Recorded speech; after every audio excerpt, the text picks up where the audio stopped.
रत्ना रत्ना तू ने गच्चीवरून पडली ना. खरंच का हो? कुठे पडली? घाबरली ना. चल बस खाली. गंमत केली ना मी. अशी गंमत करत असते काय? बीपी वाढलं ना माय. काही हेच विचारी मालूबाई तू. बस तू घाबरली ना. नाही मी तर काय? अशीच घाबरली होती. ते तुझी पोरगी नाही का ने तिनं मला अशीच गंमत केली होती का तुया ना तू गच्चीहून पडला म्हणून. मी तर धावत तिथं गेली होती. तिला समजून सांग तू आता. काय करावं बाई ह्या नेहाचं. ज्याची त्याची गंमत करत राहते. तिला येऊच दे आता घरी.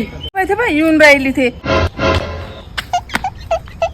हाय मालू आजी, इकडे कशी काय भटकली आज? आली असेल माझ्या चुगल्या करायला. पाय कशी बोलते. तिला सांग जरा असे दोन गोष्टी. इकडे ये नेहा तू. इकडे ये बरं. काय बाई काय म्हणता? तू मालूबाई सोबत काय गंमत केली? अशी गंमत करत असते का? ते सकाळी काय झालं मग? कोणाची मजाक केली तर? याच्यासारखी काय बोरिंग बनवून राहू काय? अहो बाई मजाक करा लागते पण अशी मजाक नसते करत. एखाद दिवशी अंगात येईन ना बाई मजाक. सांग बाई त्या पोरीले अशानं वाया जाईन ना. किती बंड होऊन राहील ती पोरगी. बनवून राहिली. ओ ताई इकडे या बरं. तुले काम आहे तू इकडे. मायबीन भल्ले पण पोरगी दिसू राहिली. फॉर युअर काइंड इन्फॉर्मेशन, माझं नाव नेहा आहे. ठीक आहे, नेहा मानाचं. इथं रत्ना लांडगेचं घर आहे ना कुठेतरी. माहित आहे ना. इथून सीधा जाय, मग तिकडे जाय, मग थोडस इकडे जाय, मग तिथे एक झाड आहे. मग त्या झाडापाशी आहे का घर? नाही असं कोण म्हटलं? सांग ना बाई मग लवकर. धावून पूर्ण दम आला ना मले. मग त्या झाडापासून असा पलट जो, मग तिकडून तसा पलट जाऊन सीधा घरी चालला जाजो. थोडी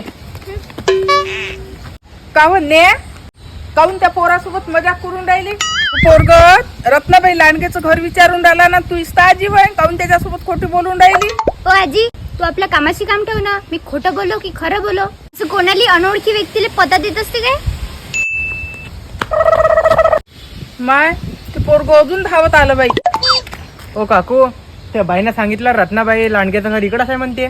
हो रे बापा, रत्नाबाई लांडगेचं घर हेच वय. हे पोट्टी किनी भल्ली खोटी बोलते. काहून काय काम होतं माझ्याजवळ सांग. मी सांगतो तिले मग. अहो काकू, तिथं रत्नाबाई लांडगेचा ऍक्सिडेंट झाला आणि कोणतेच लोक तिथं मदतीला येऊन नाही राहिले. काय ऍक्सिडेंट? ऍक्सिडेंट?